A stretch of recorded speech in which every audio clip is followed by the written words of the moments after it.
ಆತ್ಮೀಯ ವೀಕ್ಷಕರೇ, Royce and creations YouTube ಚಾನಲ್ಗೆ ನಿಮಗೆ ಸ್ವಾಗತ. ಇಂದಿನ ಈ ವಿಡಿಯೋದಲ್ಲಿ 10ನೇ ತರಗತಿಯ ಪ್ರಥಮ ಭಾಷೆ ಕನ್ನಡ ವಿಷಯದ ಸ್ಕೋರಿಂಗ್ ಆ್ಯಂಡ್ ಪಾಸಿಂಗ್ ಪ್ಯಾಕೇಜ್ ಎರಡನ್ನೂ ಸಹ ನಾನು ನಿಮ್ಮ ಜೊತೆಗೆ ಶೇರ್ ಮಾಡ್ತಾ ಹೋಗ್ತಾ ಇದ್ದೀನಿ ಮಕ್ಕಳ. ಸೊ ಈ ವಿಡಿಯೋದಲ್ಲಿ ಬರುವಂತಹ ಎಲ್ಲ ಕ್ವಶನ್ ಆನ್ಸರ್ಸ್ ಗ್ರಾಮರ್ ಪಾರ್ಟ್ ಅದು ಪಾಸಿಂಗ್ ಪ್ಯಾಕೇಜಿನೂ ಆಗಿರುತ್ತೆ, ಸ್ಕೋರಿಂಗ್ ಪ್ಯಾಕೇಜ್ ಆಗಿರುತ್ತೆ. ಇದಿಷ್ಟು ಓದ್ಕೊಂಡ್ರೆ ಸಾಕು, ಒಳ್ಳೆಯ ಅಂಕಗಳನ್ನು ಈಸಿಯಾಗಿ ನೀವು ಸ್ಕೋರ್ ಮಾಡ್ಬೋದು. ಹಾಗಾಗಿ ವಿಡಿಯೋನ ಪೂರ್ತಿಯಾಗಿ ನೋಡಿ ಎಕ್ಸಾಮ್ಗೆ ಪ್ರಿಪೇರ್ ಆಗಿ. ಕೇವಲ ಇನ್ನು 5-6 ದಿನಗಳಷ್ಟೇ ನಿಮ್ಮ ಎಕ್ಸಾಮ್ಗೆ ಇರುವಂಥದ್ದು ಮಕ್ಕಳ. ಹಾಗಾಗಿ ಪ್ರಾಕ್ಟೀಸ್ ಮಾಡ್ಕೊಳ್ಳಿ ಅಂತ ಹೇಳ್ತಾ ವಿಡಿಯೋನ ಸ್ಟಾರ್ಟ್ ಮಾಡ್ತಾ ಇದ್ದೀನಿ. ಮೊದಲನೇದಾಗಿ ನಮ್ಮ ಭಾಷೆ. ಸೊ ಈ ಪಾಠಕ್ಕೆ ಬಂದರೆ ನಮಗೆ ಒಂದು ವಾಕ್ಯಕ್ಕೆ ಕೇಳುವಂಥ ಪ್ರಶ್ನೆಗಳು, ನಮ್ಮ ಭಾಷೆ ಯಾವುದಕ್ಕೆ ಸಾಧನವಾಗಿದೆ, ಸೊ ನಮ್ಮ ಸುತ್ತಮುತ್ತಲಿರೋವನ್ನೇ ವ್ಯವಹರಿಸುವುದಕ್ಕೆ ಮತ್ತು ವಿಚಾರ ವಿನಿಮಯ ಮಾಡುವುದಕ್ಕೆ. ಪ್ರಾಣಿಗಳು ತಮ್ಮ ಮಕ್ಕಳಿಗೆ ಯಾವ ವಿಚಾರವಾಗಿ ತರಬೇತನ್ನು ಕೊಡ್ತಾರೆ? ಸೊ ಅವರು ಚಲನವಲನ, ಆಹಾರ ವಿಚಾರಗಳಲ್ಲಿ ತರಬೇತನ್ನು ಕೊಡಲಾಗ್ತದೆ. ಮನುಷ್ಯನಿಗೆ ಲೆಕ್ಕ ಬಿಡುವಂತಹ ಅವಶ್ಯಕತೆ ಯಾವಾಗ ಉಂಟಾಗ್ತದೆ? ಯಾವಾಗ ನವಶಿಲಾಯುಗದ ಮಾನವ ಸಂಚಾರಿ ಜೀವನವನ್ನು ಬಿಟ್ಟು ಒಂದೆಡೆ ಬೀಡು ಬಿಡ್ತಾನೋ ಆಗ ಆಸ್ತಿ, ಮನೆ, ಬದುಕು ಎಂಬ ಭಾವನೆಗಳನ್ನು ಹೊಂದುವುದಕ್ಕೆ ಪ್ರಾರಂಭಿಸ್ತಾನೋ ಆಗ ಲೆಕ್ಕ ಬಿಡಲು ಆರಂಭಿಸ್ತಾನೆ. ಎಣ್ಣೆ ತುಪ್ಪದ ಮಿಶ್ರಣ ಬೇಡವೆಂದವರು ನಯಸೇನ. ಕನ್ನಡಕ್ಕೆ ಪರ್ಷಿಯನ್ ಶಬ್ದಗಳು ಯಾವಾಗ ಬರ್ತವೆ? ಸೊ ಮಹಾಮಧ್ಯರ ಕಾಲದಲ್ಲಿ ಈ ಪರ್ಷಿಯನ್ ಶಬ್ದಗಳು ಕನ್ನಡಕ್ಕೆ ಬರ್ತದೆ. ನೆಕ್ಸ್ಟ್, ಒಂದು ಭಾಷೆ ಸತ್ವಪೂರ್ಣವಾಗಬೇಕಾದರೆ ಅದನ್ನಾಡುವ ಜನ ಹೇಗಿರಬೇಕು ಅಂತ ಕೇಳ್ತಾರೆ. ಸೊ ಜನ ಅಭಿಮಾನದವರು, ಬುದ್ಧಿಶಾಲಿಗಳು, ಪ್ರಯೋಗಶೀಲರು ಆಗಿರಬೇಕು. ಸೊ ಇದಿಷ್ಟು ಒನ್ ವರ್ಡ್ ಆನ್ಸರ್ಗೆ ನಿಮಗೆ ಈ ಪಾಠದಿಂದ ಕೇಳುವಂತಹ ಪ್ರಶ್ನೆಗಳು ಮಕ್ಕಳ, ಬೇರೆ ಯಾವ ಪ್ರಶ್ನೆಗಳು ಬರೋದಿಲ್ಲ. ನೆಕ್ಸ್ಟ್ 2 ಅಂಕಕ್ಕೆ ಬರುವಂಥದ್ದು 3-4 ವಾಕ್ಯಗಳಲ್ಲಿ ವ್ಯಾವಹಾರಿಕ ಮತ್ತು ಗ್ರಾಂಥಿಕ ಭಾಷೆಯ ಲಕ್ಷಣಗಳು ಏನು? ಸೊ ವ್ಯಾವಹಾರಿಕ ಅಂದರೆ ಜೀವದ ಭಾಷೆ, ಜನರು ಮಾತನಾಡ್ತಾರೆ, ವ್ಯವಹರಿಸ್ತಾರೆ. ಉದಾಹರಣೆಗೆ ಕನ್ನಡ, ತೆಲುಗು, ತಮಿಳು, ತುಳು, ಉರ್ದು, ಇಂಗ್ಲೀಷು, ಮರಾಠಿ ಮುಂತಾದವು ಎಲ್ಲ ವ್ಯಾವಹಾರಿಕ ಭಾಷೆಗಳು. ಗ್ರಾಂಥಿಕ ಆಗಬೇಕಾಗಿಲ್ಲ. ತುಳು ಒಂದು ಸುಂದರ ವ್ಯಾವಹಾರಿಕ ಭಾಷೆ, ಆದರೆ ಅದು ಗ್ರಾಂಥಿಕ ರೂಪದಲ್ಲಿ ಇಲ್ಲ. ಗ್ರಾಂಥಿಕ ಅಂದರೆ ಅಭಿವೃದ್ಧಿ ಹೊಂದಿ ಗ್ರಂಥ ರಚನೆಯಲ್ಲಿ ಉಪಯೋಗವಾದ ಭಾಷೆ ಆಗಿರ್ತದೆ. ಉದಾಹರಣೆಗೆ ಸಂಸ್ಕೃತ, ಕನ್ನಡ, ಪಾಳಿ, ಇಂಗ್ಲೀಷ್ ಇತ್ಯಾದಿ ಇವೆಲ್ಲ ಈ ವರ್ಗಕ್ಕೆ ಬರ್ತವೆ. ಹಾಗಾಗಿ ಎಲ್ಲ ಗ್ರಾಂಥಿಕ ಭಾಷೆಗಳು ಇಂದು ವ್ಯಾವಹಾರಿಕವಾಗಿಲ್ಲ. ಸಂಸ್ಕೃತ ಗ್ರಾಂಥಿಕ ಭಾಷೆಯಾಗಿದ್ದು ಈಗ ಯಾವುದೊಂದು ಪ್ರದೇಶದಲ್ಲಿ ಅದು ವ್ಯಾವಹಾರಿಕ ಭಾಷೆ ಆಗಿಲ್ಲ. ಸೊ ಹಾಗಾಗಿ ಈ ರೀತಿ ನೀವು ಅದಕ್ಕೆ ಆನ್ಸರ್ ಬರೀಬೇಕು. ನೆಕ್ಸ್ಟ್, ಲಿಪಿಯ ಮೂಲಕ ಜ್ಞಾನ ಭಂಡಾರ ಯಾವ ರೀತಿ ಭದ್ರವಾಯಿತು? ಸೊ ಮಾನವನಿಗೆ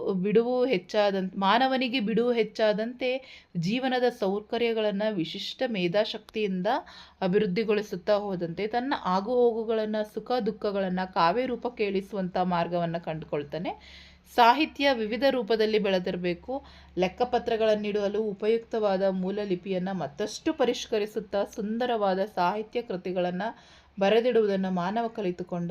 ಈ ಲಿಪಿಯ ಮೂಲಕ ಪರಂಪರೆಯಿಂದ ಬಂದ ಎಷ್ಟೋ ವಿಷಯಗಳನ್ನು ಬರೆದಿಡಲು ಸಾಧ್ಯವಾಗ್ತದೆ. ಹೀಗೆ ಜ್ಞಾನ ಭಂಡಾರ ಭದ್ರವಾಗ್ತದೆ. ಕನ್ನಡ ಭಾಷೆ ಹದಗೊಂಡದ್ದು ಹೇಗೆ? ಆಂಗ್ಲ ಭಾಷೆ ವಿಶ್ವವ್ಯಾಪಿಯಾಗಲು ಕಾರಣ. ಸೊ ನೋಡಿ, ನಿಮಗೆ ಈ ಪಾಠದಿಂದ ಇದಿಷ್ಟು ಲಿಪಿಯ ಜಾಡು ಆರಂಭಗೊಂಡ ಬಗ್ಗೆ ಹೇಗೆ. ಸೊ ಇದಿಷ್ಟು ಪ್ರಶ್ನೆಗಳ 5 ಪ್ರಶ್ನೆಗಳನ್ನ ಓದ್ಕೊಳ್ಳಿ. ಇಷ್ಟರೊಳಗಡೆ ಒಂದು ಪ್ರಶ್ನೆ ಕಂಪಲ್ಸರಿ. ಇನ್ನೇನು ಓದ್ಕೋಬೇಡಿ. ಗ್ರಾಮರ್ ಪಾರ್ಟ್ಸ್ ಇದು ನಿಮಗೆ ಸಂದರ್ಭ ಸಹಿತ ಅದು ಯಾವುದನ್ನು ನೋಡ್ಕೋಬೇಡಿ. ಕವಿ ಕಾವ್ಯ ಪರಿಚಯ ನೋಡ್ಕೋಬೇಡಿ. ಇದಿಷ್ಟು ನೋಡಿಕೊಂಡ್ರೆ ಸಾಕು, ನಿಮಗೆ ಕಂಪ್ಲೀಟ್. ಇದರಿಂದ ನಿಮಗೆ 3 ಅಂಕಗಳು ಸಿಗ್ತದೆ. ನೆಕ್ಸ್ಟ್, ವ್ಯಾಘ್ರಗೀತೆ. ಸೊ ಈ ಪಾಠದಲ್ಲಿ ನಮಗೆ 4 ಅಂಕಗಳು ಸಿಗ್ತದೆ. 1+3 ಇಲ್ಲೂ ಸಹ ಸೇಮ್ ಆ್ಯಸ್ ಇಟ್ ಈಸ್ 1 ಅಂಕದ ಪ್ರಶ್ನೆಗಳು ಮತ್ತು ನಿಮಗೆ ಕವಿ ಕಾವ್ಯ ಪರಿಚಯ ಪ್ಲಸ್ ಸಂದರ್ಭ ಸಾಹಿತ್ಯ. ಇದಿಷ್ಟು ನೋಡ್ಕೊಳ್ಳಿ. ಅರ್ಥ ಆಗ್ತಾ ಇದೆಯಾ? ಬೇರೆ ಏನು 3-4 ವಾಕ್ಯದ ಪ್ರಶ್ನೆಗಳನ್ನ ಓದಬೇಡಿ. ಸೊ ಇಲ್ಲಿ ಒಂದು ವಾಕ್ಯಕ್ಕೆ ಬಂದರೆ ಭಗವದ್ಗೀತೆಯನ್ನು ರಚಿಸಿದವರು ಯಾರು? ವೇದವ್ಯಾಸರಾಗಿರ್ತಾರೆ. ನೆಕ್ಸ್ಟ್, ಹುಲಿಗೆ ಪರಮಾನಂದವಾಗಲು ಕಾರಣ ಶಾನುಭೋಗರ ದುಂಡಾದ ಶರೀರ. ಶಾನುಭೋಗರಿಗೆ ತಲೆ ಸುತ್ತಲು ಕಾರಣವೇನು? ಹುಲಿಯಿಂದ ತಪ್ಪಿಸಿಕೊಳ್ಳಲು ದೊಂಬರಾಟದಿಂದಾಗಿ ಶಾನುಭೋಗರಿಗೆ ತಲೆ ಸುತ್ತಲು ಆರಂಭಿಸುತ್ತದೆ. ನೆಕ್ಸ್ಟ್, ಶಾನುಭೋಗದ ಬ್ರಹ್ಮಾಸ್ತ್ರ ಯಾವುದು? ಕರ್ದಿ ಪುಸ್ತಕ. ನೆಕ್ಸ್ಟ್, ಹಸಿದು ಮಲಗಿದ್ದ ಹುಲಿಯು ಏನೆಂದು ಯೋಚಿಸಿತು? ವಿಧಿ ಆಹಾರಕ್ಕೆ ಏನನ್ನು ಒದಗಿಸ್ತದೆ ಅಂತ ಹೇಳಿ ಯೋಚಿಸ್ತದೆ. ಶಾನುಭೋಗರು ಚಿಕ್ಕನಾಯಕನಹಳ್ಳಿಗೆ ಯಾಕೆ ಹೋಗಿರ್ತಾರೆ? ಇರುಸಾಲಿಗೆ ಹೋಗಿರ್ತಾರೆ. ಶಾನುಭೋಗರ ರಾಜಭಕ್ತಿಯ ಲಾಂಛನ ಯಾವುದು? ಕರ್ದಿ ಪುಸ್ತಕ.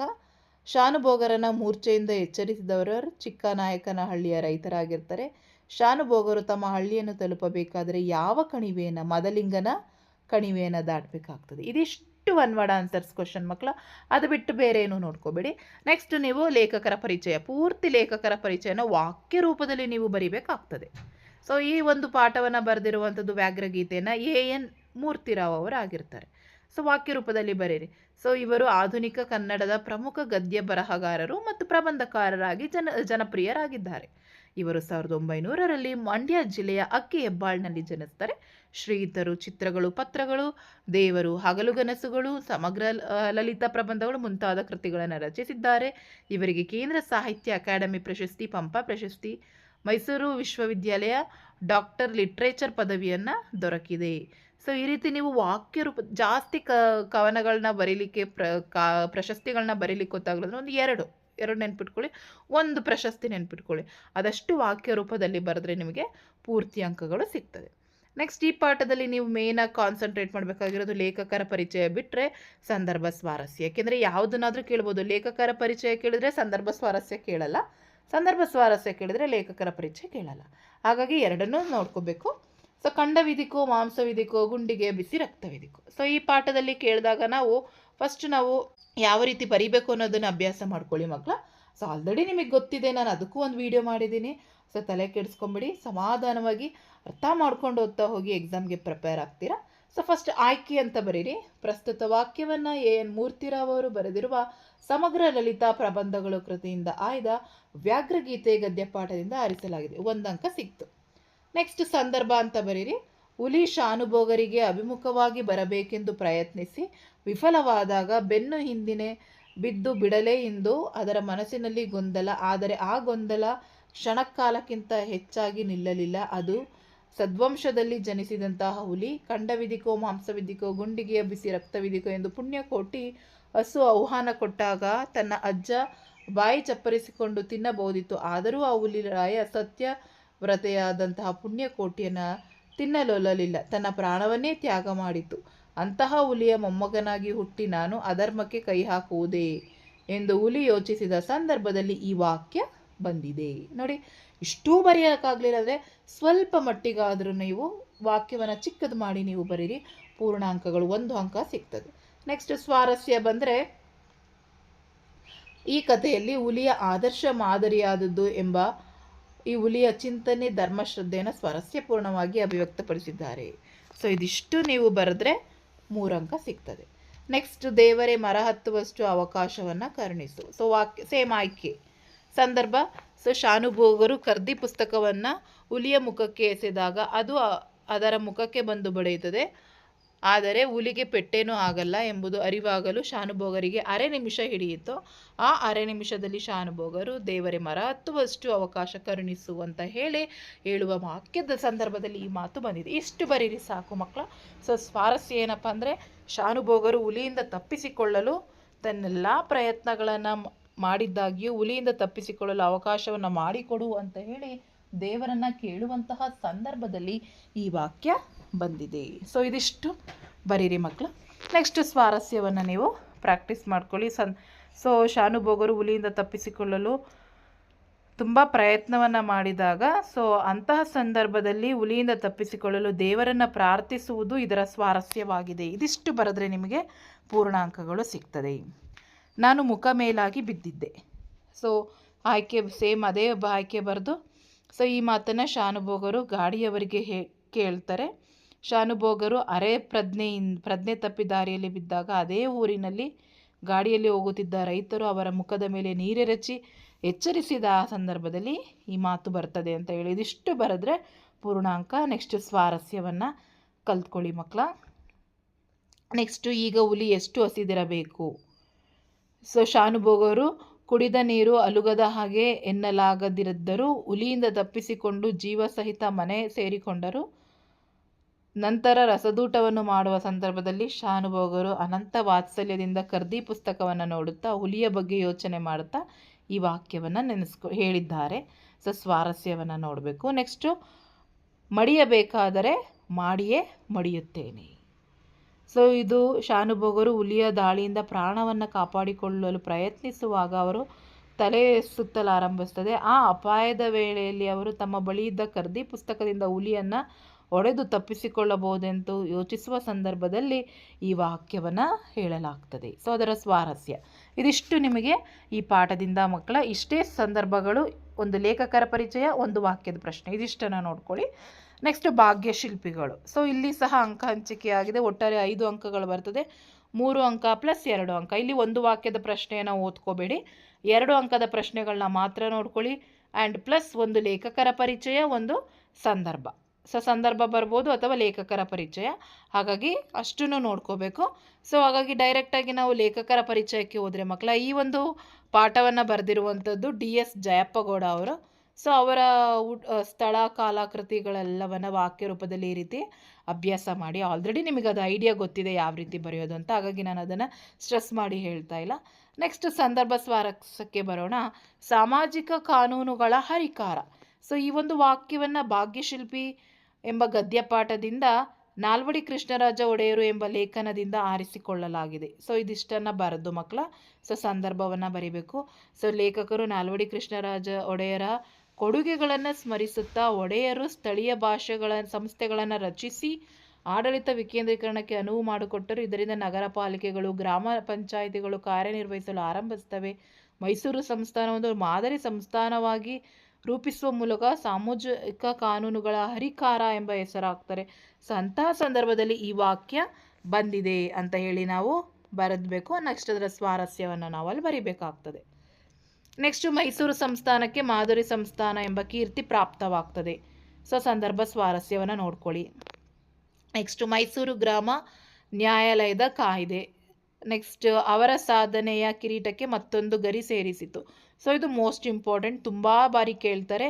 ತಾವು ಕಡಿಮೆ ಮಾತನಾಡಿರಿ, ಹೆಚ್ಚು ಕೆಲಸ ಮಾಡಿದಿರಿ. ಈ 2 ಕ್ವಶನ್ನು ತುಂಬ ಬಾರಿ ರಿಪೀಟ್ ಆಗ್ತಾ ಇದೆ. ಹಾಗಾಗಿ ಸಂದರ್ಭ ಮತ್ತು ಸ್ವಾರಸ್ಯವನ್ನು ಒಂದು 2 ಬಾರಿ ಮಕ್ಕಳ ಪ್ರಾಕ್ಟೀಸನ್ನು ನೀವು ಮಾಡ್ಕೊಳ್ಬೇಕಾಗ್ತದೆ. ಶಿಕ್ಷಣಕ್ಕಾಗಿ ಶಿಕ್ಷಣವಿರಬೇಕು, ಆ ಕ್ವಶನ್ನು ಸಹ ಹೆಚ್ಚಾಗಿ ರಿಪೀಟ್ ಆಗ್ತಾ ಇದೆ, ಅದಷ್ಟು ನೋಡ್ಕೊಳ್ಳಿ. ನೆಕ್ಸ್ಟ್ ಮೊಟ್ಟ ಮೊದಲ ಬಾರಿಗೆ ಸ್ತ್ರೀಯರಿಗೆ ಮತದಾನದ ಹಕ್ಕು. ಮೈಸೂರು ಎಂಬ ಮಾದರಿ ಸಂಸ್ಥಾನ ಹೊಸ ಆಡಳಿತ ಮಾದರಿ ಜನ್ಮ ತಾಳಿತು. ಸೊ ಇದು ನೆಕ್ಸ್ಟ್ ಕೈಗಾರೀಕರಣ ಇಲ್ಲವೇ ಅವನತಿ. ಈ ಕ್ವಶನ್ನು ಸಹ ಈ ಪಾಠದಲ್ಲಿ ನಿಮಗೆ ರಿಪೀಟ್ ಆಗ್ತಿರೋದು. ಇದಿಷ್ಟು ಸಂದರ್ಭಗಳನ್ನು ಓದ್ಕೊಳ್ಳಿ ಮಕ್ಕಳ, ಸಾಕು ನಿಮಗೆ ಪೂರ್ಣ ಅಂಕಗಳು ಈ ಪಾಠದಿಂದ ಸಿಗ್ತದೆ. ನೆಕ್ಸ್ಟ್ 3-4 ವಾಕ್ಯಕ್ಕೆ ಬಂದರೆ, ವಿಶ್ವೇಶ್ವರಯ್ಯನವರ ವಿದ್ಯಾಭ್ಯಾಸದ ಕುರಿತು ಬರೆಯಿರಿ.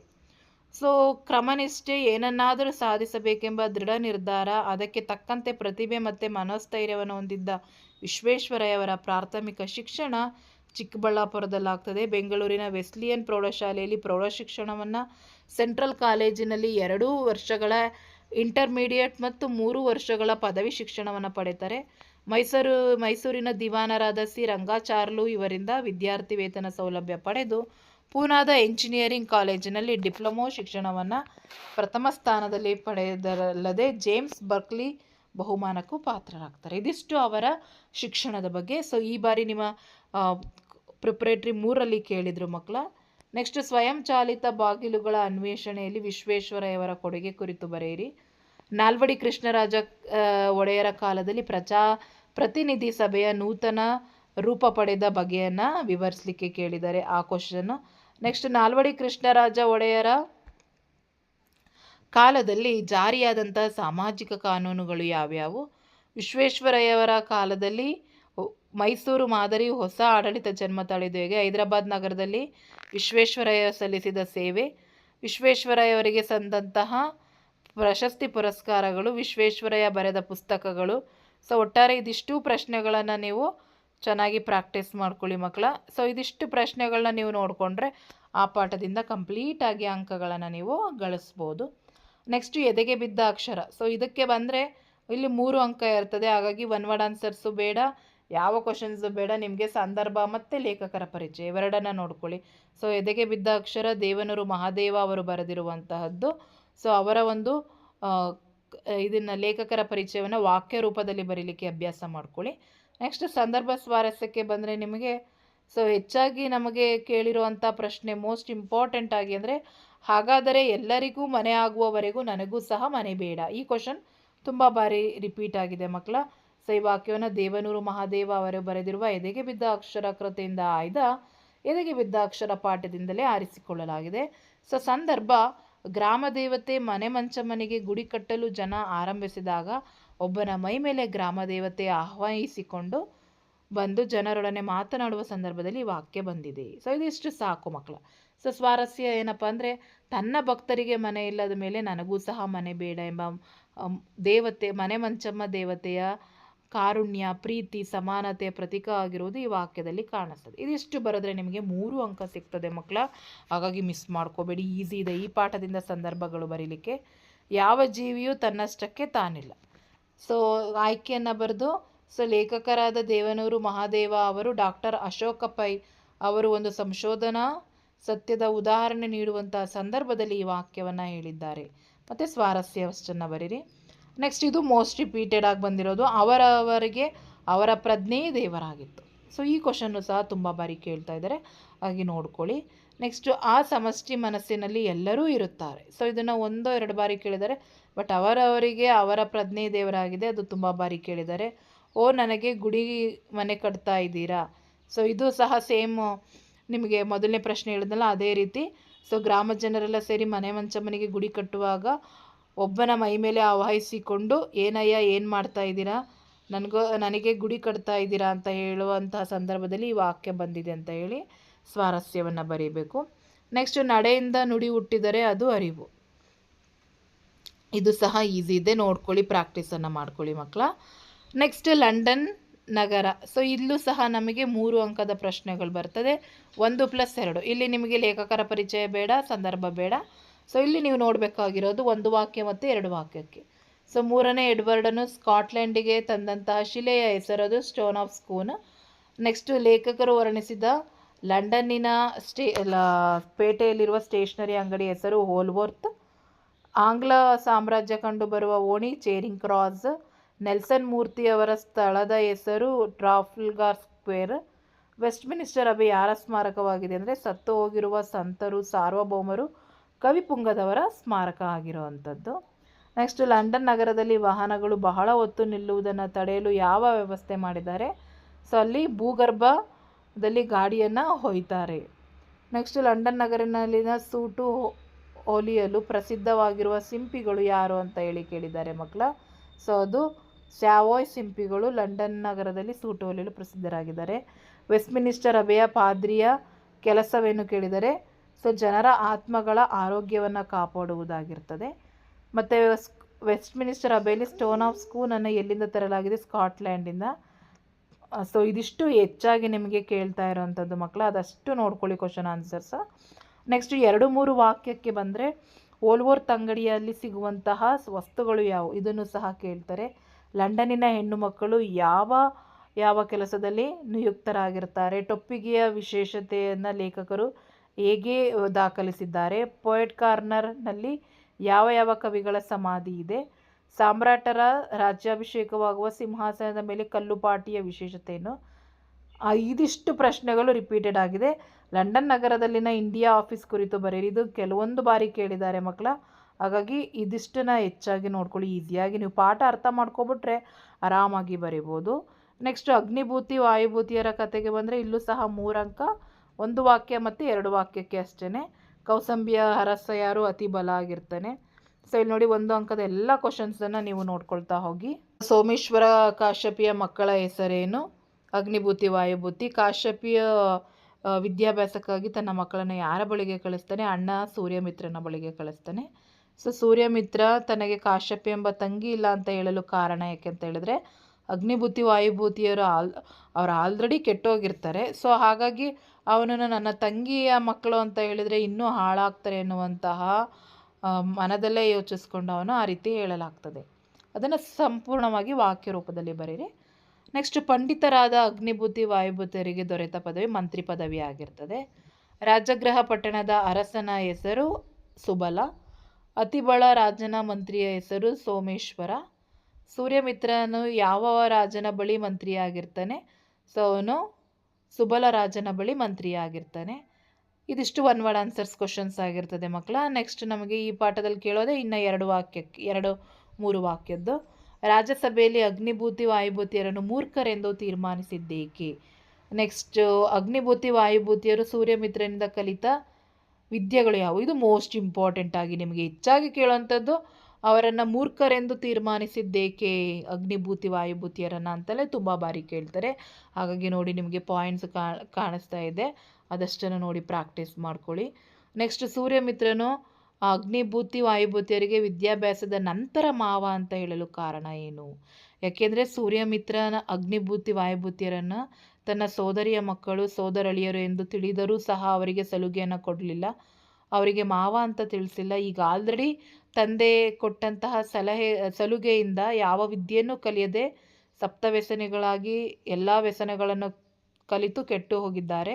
ಈಗ ನಾನು ಮಾವ ಅಂತ ತಿಳಿದ್ರೆ ಇನ್ನೂ ಸಹ ಅವರು ಕೆಟ್ಟು ಹೋಗ್ತಾರೆ ಅಂತ ಮನಸ್ಸಿನಲ್ಲೇ ಯೋಚಿಸಿಕೊಂಡು ಅವರಿಗೆ ಸೋದರಳಿಯರನ್ನು ಯೋಗ್ಯರನ್ನಾಗಿ ಮಾಡುವ ಉದ್ದೇಶದಿಂದ ಅವನು ಸತ್ಯವನ್ನು ಮರೆಮಾಚಿ ಅವರು ಎಲ್ಲ ವಿದ್ಯೆಗಳನ್ನು ಕಲಿತು ಅರ್ಹರಾದ ನಂತರ ಈಗ ಅವರಿಗೆ ಸತ್ಯ ತಿಳಿಸಿದರೆ ಅವರಿಗೆಲ್ಲವೂ ಅರ್ಥವಾಗ್ತದೆ, ಏನೂ ತೊಂದರೆ ಆಗೋದಿಲ್ಲ ಅಂತ ಹೇಳಿ ಅವನು ಆ ರೀತಿ ಮಾಡ್ತಾನೆ. ನೆಕ್ಸ್ಟ್ ಸೂರ್ಯಮಿತ್ರನು ಮಾವನೆಂದು ತಿಳಿದಾಗ ಅವರ ಪ್ರತಿಕ್ರಿಯೆ ಏನು? ಅವರಿಗೆ ಮಾವ ಅಗ್ನಿಭೂತಿ ವಾಯುಭೂತಿಯರ ಪ್ರತಿಕ್ರಿಯೆ ಏನು ಕೇಳಿದರೆ, ವಾಯುಭೂತಿ ತನ್ನ ಮಾವ ಸೋದರ ಮಾವ ಸೂರ್ಯಮಿತ್ರ ನಮಗೆ ಮಾಡಿದ್ದೆಲ್ಲ ಅನ್ಯಾಯ. ನಾವು ಭಿಕ್ಷೆ ಎತ್ತುಕೊಂಡು ಬಂದಾಗ ಒಂದು ಚೂರು ಎಣ್ಣೆಯನ್ನು ಕೊಡಲಿಲ್ಲ, ಮಜ್ಜಿಗೆಯನ್ನಾಗಲಿ ಅಥವಾ ಏನನ್ನೂ ಕೊಡಿಸಲಿಲ್ಲ. ಕೆರೆಗೆ ಸ್ನಾನಕ್ಕೆ ಹೋದಾಗ ಎಣ್ಣೆಯನ್ನು ಕೊಡಲಿಲ್ಲ. ನೆಂಟರಿಷ್ಟರನ್ನು ಕರೆಸಿ ತಮ್ಮ ಕಣ್ಣೆದುರಿಗೆ ಆಹಾರವನ್ನು ಕೊಟ್ಟು ಇದು ಮಾಡ್ದ, ಆದರೆ ನಮಗೆ ಏನನ್ನೂ ಕೊಡಲಿಲ್ಲ. ಈ ರೀತಿ ಅವನ ಮಹಾಪಾತಕ 7-8 ವರ್ಷ ನಮ್ಮನ್ನು ಶತ್ರುಗಳಂತೆ ನೋಡಿದ ಅಂತೇಳಿ ಮನಸ್ಸಿನಲ್ಲೇ ಪ್ರತಿಕ್ರಿಯಿಸ್ಕೊಳ್ತಾರೆ. ನೆಕ್ಸ್ಟು ಯುದ್ಧ ಪಾಠದಲ್ಲಿ ನಿಮಗೆ 3 ಅಂಕ.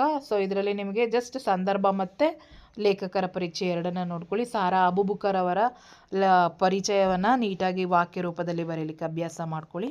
ನೆಕ್ಸ್ಟು ಸಂದರ್ಭಕ್ಕೆ ಬಂದರೆ, ದಯವಿಟ್ಟು ಬಾಗಿಲು ತೆರೆಯಿರಿ, ನಾನು ಗಾಯಗೊಂಡಿದ್ದೇನೆ. ನಾನು ಆಕೆಯನ್ನು ಪರೀಕ್ಷಿಸುವೆ, ನೀವು ಬಿಸಿ ನೀರು ಸಿದ್ಧಪಡಿಸಿ.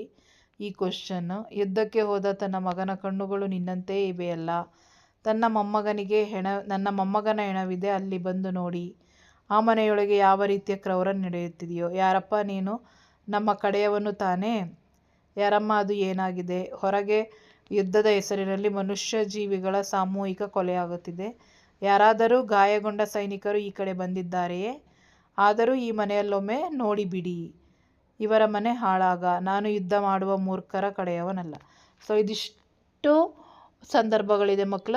ಆಯ್ಕೆ, ಸಂದರ್ಭ, ಸ್ವಾರಸ್ಯ. ಆಯ್ಕೆ ಈಸಿ. ಪ್ರಸ್ತುತ ವಾಕ್ಯವನ್ನು ಸಾರಾ ಅಬೂಬಕರ್ ಅವರು ಬರೆದಿರುವ ಚಪ್ಪಲಿಗಳು ಕೃತಿಯಿಂದ ಆಯ್ದ ಯುದ್ಧ ಪಾಠದಿಂದ ಆಯ್ದುಕೊಳ್ಳಲಾಗಿದೆ. ಸಂದರ್ಭ, ಈ ಸಂದರ್ಭವನ್ನು ಬರಿತಾ ಹೋಗಿ ಮಕ್ಕಳ. ಈಸಿಯಾಗಿ 3 ಅಂಕಗಳನ್ನು. ಏನೂ ಗೊತ್ತಿಲ್ಲ ಅಂದರೆ ಆಲ್ರೆಡಿ ನಾನು ಸಂದರ್ಭ ಬರಿಬೇಕಾದ್ರೆ ಹೇಳ್ಕೊಟ್ಟಿದ್ದೀನಿ, ಆದಷ್ಟು ಬರೆಯೋದನ್ನು ನೀವು ಅಭ್ಯಾಸ ಮಾಡ್ಕೊಳ್ಬೇಕಾಗ್ತದೆ. ನೆಕ್ಸ್ಟು ಶಬರಿ. ಈ ಪಾಠಕ್ಕೆ ಬಂದರೆ ನಿಮಗೆ ಶಬರಿಯಿಂದ ಬಂದರೆ ಶಬರಿಯ 3 ಅಂಕಕ್ಕೆ, 4 ಅಂಕಕ್ಕೆ ಕೇಳೋದು ಇಲ್ಲ. ಹಾಗಾಗಿ ನಿಮಗೆ 7-8 ವಾಕ್ಯಕ್ಕೆ ಮಾತ್ರ ನೀವು ಓದ್ಕೊಳ್ಳಿ, ಬೇರೆಲ್ಲೂ ನಿಮಗೆ ಈ ಪಾಠದಿಂದ ಕೇಳಲ್ಲ. ಶಬರಿಯ ಚಿಂತೆ, ಇಂಗಿ ಹೋದ ಸಂದರ್ಭ ಸ್ವಾರಸ್ಯವನ್ನು ವಿವರಿಸಲಿಕ್ಕೆ ಕೇಳ್ತಾರೆ. ಶಬರಿಯ ಸಡಗರ ಸಂತೋಷ ಮೇಳದವರ ಹಾಡಿನಲ್ಲಿ ಹೇಗೆ ವರ್ಣಿತವಾಗಿದೆ. ನಂಬಿ ಕೆಟ್ಟವರಿಲ್ಲ ಎಂಬ ಮಾತು ಶಬರಿಯ ಪಾಲಿಗೆ ಹೇಗೆ ನಿಜವಾಗಿದೆ. ಅಥವಾ ಸಂಕಲ್ಪನೆಯ ಸಾಧನೆಯ ಪ್ರತಿಮೂರ್ತಿ ಶಬರಿ ಸಮರ್ಥಿಸಿ. ಇದು ಈ ಪ್ರಶ್ನೆ. ಇದೇ ರೀತಿ ಪ್ರಶ್ನೆಗಳನ್ನು ನಿಮಗೆ ಮಕ್ಕಳ ಎಕ್ಸಾಮಲ್ಲಿ ಕೇಳ್ತಿರೋ ಅಂಥದ್ದು. ಹಾಗಾಗಿ ಇದಿಷ್ಟನ್ನು ನೀವು ಚೆನ್ನಾಗಿ ಪ್ರಾಕ್ಟೀಸ್ ಮಾಡಿಕೊಳ್ಳಲೇಬೇಕಾಗ್ತದೆ.